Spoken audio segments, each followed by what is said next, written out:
Hi everyone, welcome to another episode of Second Act Actors. I'm your host, Dr. Janet McMorty, and I was and still am a medical doctor, simultaneously trying to pursue a career in acting. Welcome to episode number 3 of our Love, Loss, and What I Wore week, celebrating the incredible 4 women that I had the utmost, ultimate privilege of sharing the stage with in Mariposa Arts Theatre production of Love, Loss, and What I Wore.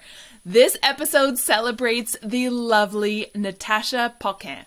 Natasha and I got to share the stage in Love, Loss, and What I Wore, and just recently got to share the stage again together in a lovely one-act play called The Cowgirl of Suburbia with Theatre by the Bay.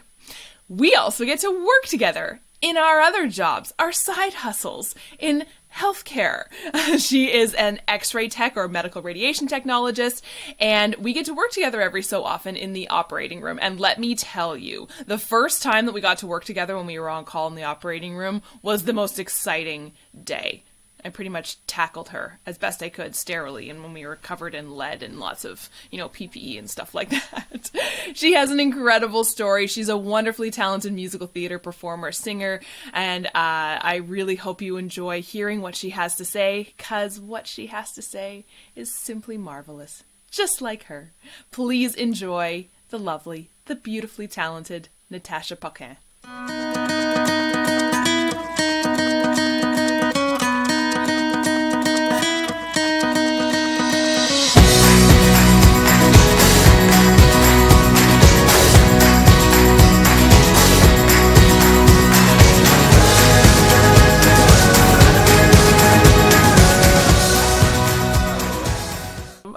I miss all you guys. Sweet. She's so sweet. What was she saying that was really funny that made me laugh? Both her and Laurel kind everything? Everything. And they're just like everything that comes out of their mouths is just so wonderful. And Laurel, it was Claudine, kept being like, everyone I've watched of your things are so smart and they have such smart things to say. And I don't know. I'm like, and then it's like, your life is a smart thing to say. Like, the life stories everyone has are just fascinating. Yeah. All the advice they give, you're like, I feel so illiterate and unknowledgeable when you compare yourself with everybody else in the industry, right? It's like, what do I have to give? Really? I don't know. Yeah. Well, I even feel this way about, like, it's amazing how many actors I've reached out to saying, I'd love to have you on the podcast. And they're like, but I've only done a small thing. I'm like, hello, I've said 2 lines in a Hallmark movie and been in one play in my life. Who am I to have a show about acting? But we all have imposter syndrome. Oh, 100%. And I mean, that's how you learn and get inspired. Exactly. By talking to people and learning about their life story and that kind of thing, right? So, yeah, so true, so true. So yeah, tell me your life story. How did you get into acting? Oh God, that was really random. So it actually happened because of my mom. She saw an advertisement in the newspaper, those old school things you used to get delivered to your door and open up, and there was black and white printing on there. Yeah, and that. And there was a big picture advertisement for auditions for the musical Oliver. And my mom's like, you should go out for it. I was like, okay, sure. I mean, I was the type of kid who was very outgoing from the beginning. My mom would send me outside to brush my hair because I had really long hair and it would get everywhere in the house. And I'd be there with my hairbrush singing in the backyard, looking into the glass of the door to use as a mirror. And that's just the type of kid I was. But I guess she saw that it really suited me. So I auditioned and I was cast as a member of the ensemble. And once I started working, I was like, oh, what is this magical thing? This is amazing. I need more of this drug. It's adrenaline rush. And that was it from there. I took a bit of a break through college because obviously super focused and time consuming. And then I moved to Aurelia from Sudbury. And once I got settled, got my feet, I was like, you know what? I really miss it. So I started looking into production groups in the area and was doing a show, I think, my 2nd or 3rd year living here. And I've been doing usually 1 or 2 every year since. Yeah. So you were, when you did Oliver, how old were you? I started acting like in 2004. So Oliver was my first show. I would have been 13, 14. Yeah. And did you do anything like throughout high school? Yeah, so I did 2 productions in high school, Oliver and Beauty and the Beast. Nice. We were a French Catholic high school, so there wasn't really plays in the group that the high school would produce. So I got my kicks through community theater. Yeah. And my English teacher in high school was so supportive. She would tie it to the curriculum in some odd way and bring my English classes to see my productions. So that was always really amazing and nerve-wracking all at once. I bet. Yeah. Did you ever... In Beauty and the Beast, we would wear these little... So I was one of the enchanted napkins. Nice. So we That's had awesome. we'd borrowed the costumes from Toronto. So I had the little teeny tiniest skirt that ended in a point. And of course we had to do the can. So I was like, here I am, flashing my underwear to my entire high school. Yay! Yeah. For art. Do anything for the applause, darling. Anything. Anything. Did you ever think about going into theater, like for college? Did you ever think about pursuing a first career in theater? Not really. For the simple reason that I'm a very pragmatic, practical person. And I think I knew financially it was extremely difficult to do a career. And my thought at the time was that I was going to stay in Sudbury, develop a life there, and there isn't a lot of ways to make a living in the arts in Sudbury. It's growing, it's becoming better, but obviously to make a financially successful career, you need to move to Toronto or be involved in that kind of thing, right? Which was a bit challenging. And I mean, I had other paths that I wanted to pursue as well, other passions.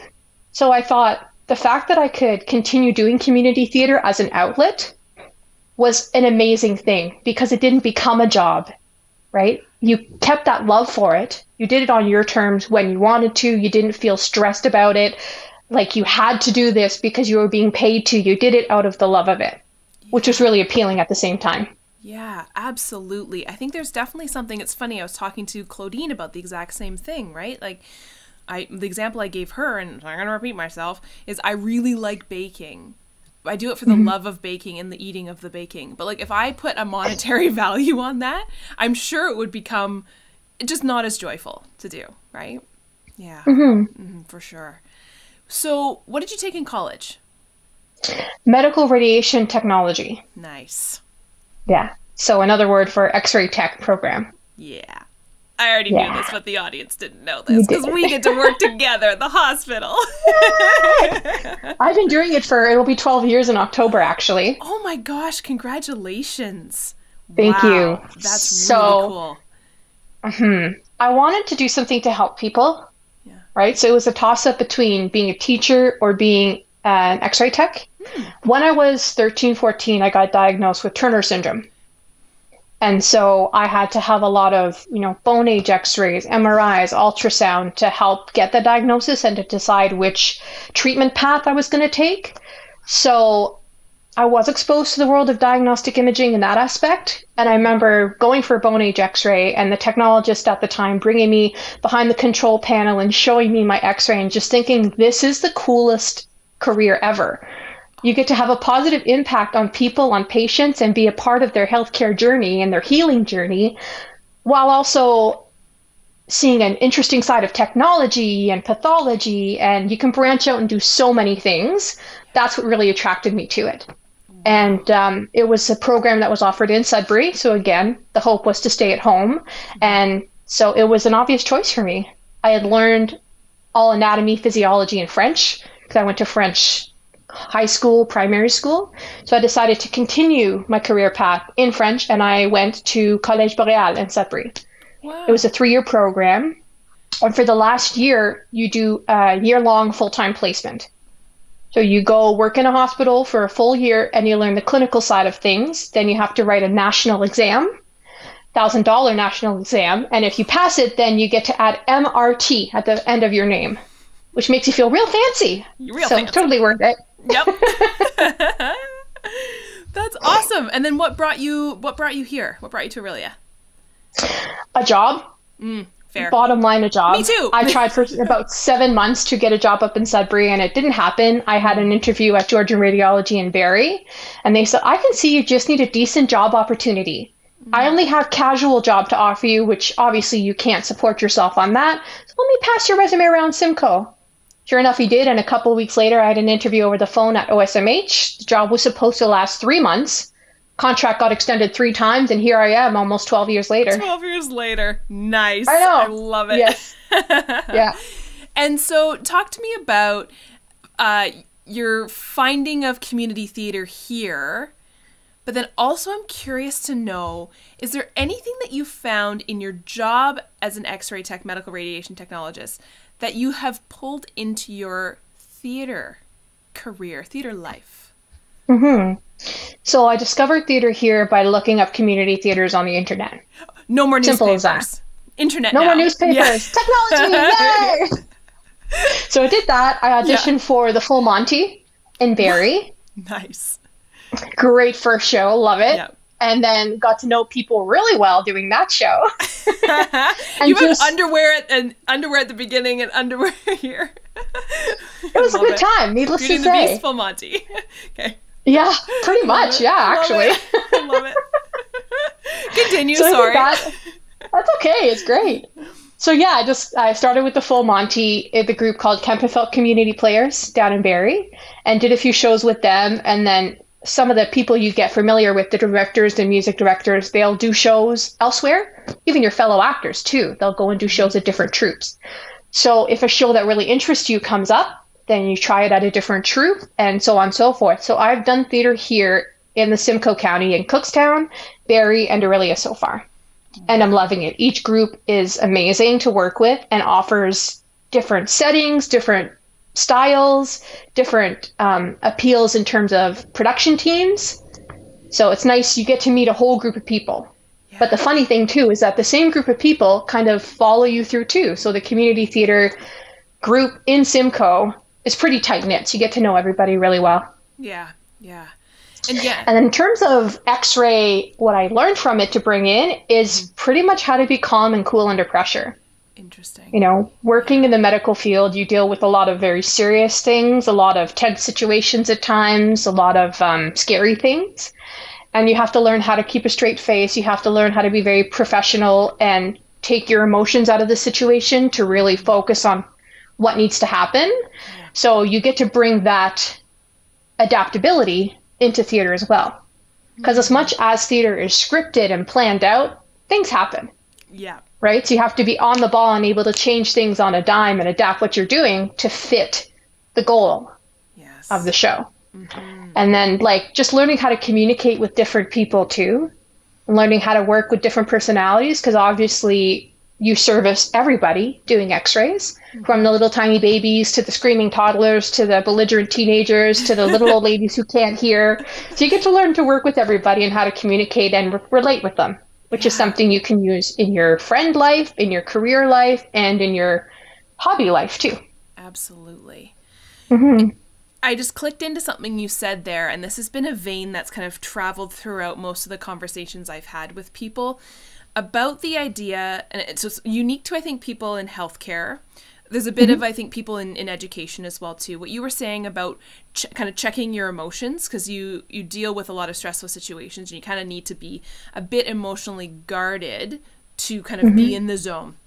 Do you find that, has that helped you? I know you said it has been helpful to you in your career in theater, but I know for me it's been a bit of a hindrance, because I have a tough time kind of tapping into the true emotions I need to get to sometimes in acting because of being taught exactly that. How do you feel about that, and how have you kind of superseded that to kind of dig in? Because you've gotten pretty deep into some gritty roles, and obviously have been able to get through that emotional guarding that you have to have in your professional career. 100%. And that's a great question. I think it's a matter of looking at theater and the roles that you get as therapeutic. Because you can do things on stage that you can't do in a hospital setting. Yeah. Right? I went from playing a Princess Fiona, to playing the villain in Urinetown. Complete 180. Right? So the ability to kind of scream at people and have no consequences was a little bit therapeutic. Yep. Another show I did, I would bawl during one of my songs, because it's a song about a woman and how her husband is becoming an alcoholic and that kind of thing, right? So the emotions you can't necessarily show at work, I don't know how I've learned to let it go, but I just have through my roles.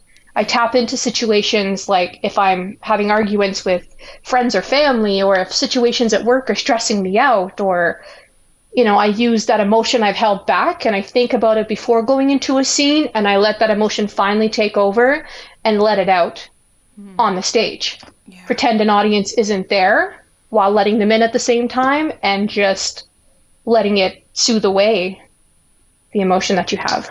That is such a great point. And it's funny, I was thinking about some of the people from my medical life who saw the play that you and I were in. And I remember the next day, one of them texted me being like, wow, you swore a lot in that play. And I sent it to my husband. He's like, well, you swear a lot at baseline. I'm like, yeah, but my medical life, I don't do that, right? So yeah, I think that's such a good point, being kind of free to just let those emotions go. Such a good point. Yeah. Now, you have done a ton of musical theater. And you're an incredible singer. Holy crow. Oh my God. The play that you and I were in together, not musical theater. Very different, very intimate. What are the differences you've noticed between theater and musical theater, or are there any? There are definitely differences. Besides the music and not music. Yeah. I mean, to me, maybe it's because I come from such a background of musical theater, but I found musical theater more challenging because you have to do the same emotional character background work as you would in a straight play. Right. But you also have to know the choreography, and you have to know your songs and your harmony. So there's a lot more to learn, I feel, in that aspect. What I love about musical theater is that you sing when words are not enough. Oh, that's so beautiful. You dance when you can't get the words out. Wow. So it's just a whole nother level of expression. Yeah. Right? And yeah, that's kind of what I love about it. It challenges you in a way too. Yeah. Right? And it's interesting because just the way you can shape dialogue, you can shape music too. Yeah. You can shape your movement, you can shape your dance. So it's a whole nother form of expression to add on to the layers that you already have on top of the dialogue. What emotional work do you do for your characters? It depends on the role, to be honest. Right? Yeah. I've had a lot of roles that were very sassy and, get out of here, like Princess Fiona. And yet I've played a villain, which is super fun because that's not me by nature at all. And then I've also played a role of someone who's, very shy and someone who is emotionally involved in the other character's life and wants to see them really succeed and wants to see their life easier because she's dealing with an alcoholic husband at home. Right? And you use inspiration from people in your life that are going through the same thing. And it helps you to relate to them in a way too. So it helps you create bonds with those people. Interesting. Yeah, for sure. Do you have any funny on-stage sets or on set or on stage, wherever, funny stories? Too many. Too many. Too many. Too many. Tell. My favorite one, though, has to be from Beauty and the Beast. Okay. So we were doing our big number, Be Our Guest, and Lumiere, in the middle of his number, his pant button pops off, and his pants fall down, and he's wearing, not boxers, but white tighty-whitey briefs. Oh my God. And he can't go off stage, it's his number. Yeah. So he ends up kicking one leg off so he can do the choreography, and he's doing Be Our Guest in his tighty-whities, and we're all backstage losing our minds, trying not to laugh because we're mic'd, and then we got to go out on stage and dance with him as if everything's okay. And we were like, oh my God. And the funny thing is we actually adapted it into our dialogue. Oh, you guys are amazing. There was a point in Be Our Guest where you have the Feather Duster and Lumiere who are like, yes, no. And he goes, is it because I'm not wearing pants? And so you're on stage and you're like, trying not to burst out laughing. And luckily that night we were actually recording. So it's immortalized forever on DVD, and I love it. That's amazing. Oh, I know. Most amazing thing ever. That's so good.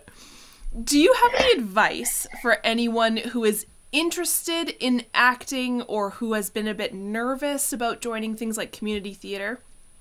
That's a good question. I think you just have to dip your toe in a little bit first. You know what I mean? Like, try, volunteering as front of house for a show to see if what they do on stage and see if it's something you could see yourself doing. Join an improv group, just trying little things, dipping your toe in a little bit at a time to really see if it's for you. And then if you really like it and you want to like pursue it as a career, say, set yourself up by success. So take the classes, take the workshops, make yourself an asset and have a financial plan, because a lot of times that's a part of the worry. But by setting yourself up financially to succeed, then that's great. And if you're too worried about that, then doing it as a hobby like I do is a great option too. You get the best of both worlds in a way. Having a good support system is really important. Friends that support you, an acting agent, anybody to build you up is so good for your self-esteem and will help you realize that, okay, maybe I can do this. Maybe I am on the right path. Right? For sure. Getting inspiration is super important too. Going to watch the musicals, going to see improv shows, going to see the plays, watching movies, TV, anything to develop that character database in your head. Right? Oh, I'm playing an old lady. Let's watch some Golden Girls. Maybe we'll get some inspiration from there. Just something like that's always cool too. And then like networking and getting connections. There are a ton of Facebook groups for community theaters in the area, and I'm sure about a lot of hobbies where you can connect with like-minded people, ask them questions. There are groups that tell you about audition opportunities or acting gig opportunities, stuff like that. So subscribing to those groups, then you can kind of pick and choose what opportunities you feel like you're suited for and dip your toe in that way too. If you want just a smaller role, that's something you can also request, right? If you audition for a community theater show, you can always express that you're only interested in being part of the ensemble. And get a little bit of a taste of it that way too, right? And if it's a story you love, then that's even better because it's something you're passionate about. And it'll leave you a good experience too. And I think ultimately you just have to be brave. You'll never know if you don't try. You don't want to live with any regrets, right? When it comes down to it, when you're going to pass away, you don't think about all the money you had or how much money you made at your career. You think about the moments and the memories you made and the opportunities you've had. And I know for me, theater's a big part of that because I have met so many people. I've made so many friendships and I've grown so many skills because of my connections through theaters and my experience through that. Oh, absolutely. Absolutely.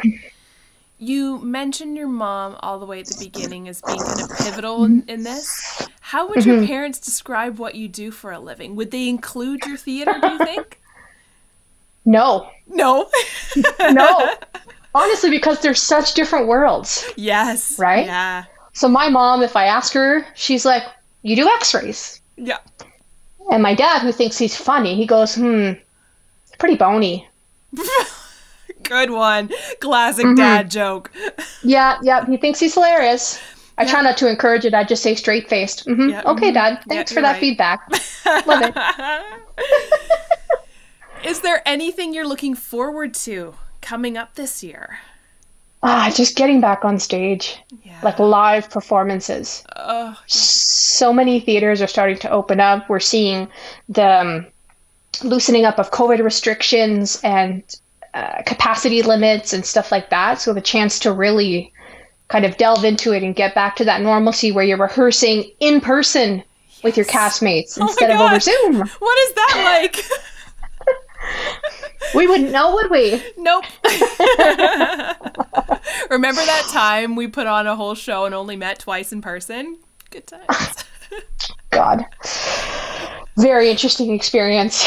So yeah, I'm looking forward to being able to go into a theater and sit and watch shows and to be able to be on stage and connect with an audience face to face again, for sure. Yes, absolutely. Hear, hear, preach. Do you have any final words? This has been filled with words of wisdom. Do you have any final words of wisdom or advice or anything like that? No, just spread love. Oh. You know, I think in this day and age, there's so much judgment going on and controversy and neighbors versus neighbors because you can't have the same opinion. So just get out of that. You know, that's the magic of theater is you get to sit there for 2 hours, 3 hours, forget about your problems, forget about the fact that we do have different political opinions or religions or cultures or any of that, and just leave our troubles for a bit. So spread love, be considerate of everybody and everyone, and be nice, be kind. And support community theater. 100%. 100%. They need you now more than ever. Absolutely. Right? They've gone 2 years struggling to find a profit and struggling through COVID. So now more than ever, go out, enjoy it. And we need community theater more than ever, honestly. Yeah. For exactly the reasons you just said. Yeah.